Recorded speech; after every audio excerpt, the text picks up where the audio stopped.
Voice of America Washington سے news minute کے ساتھ میں ہوں سارہ زمان۔ جنوبی سوڈان میں حکومت کا تختہ الٹنے کی مبینہ کوشش کے نتیجے میں شروع ہونے والی لڑائی میں 5 روز کے دوران 500 افراد ہلاک ہو گئے ہیں، جبکہ باغیوں نے ایک شہر پر قبضہ بھی کر لیا ہے۔ اقوام متحدہ نے حکومت پر زور دیا ہے کہ وہ مسئلے کا سیاسی حل تلاش کرے۔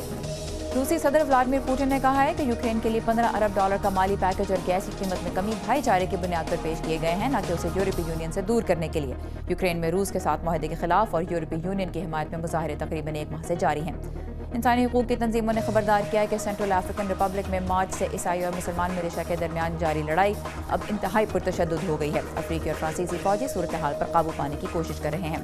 اور سابق امریکی باسکٹ بال پلیئر ڈینس راڈمین شمالی کوریا کا 30ویں مرتبہ دورہ کر رہے ہیں۔ صدر کم کے ساتھ ان کی دوستی کو امریکہ میں تنقید کا نشانہ بنایا جاتا رہا ہے۔ یہ تھا VOA نیوز منٹ۔ خبروں کی تفصیلات urdu.voa.com پر۔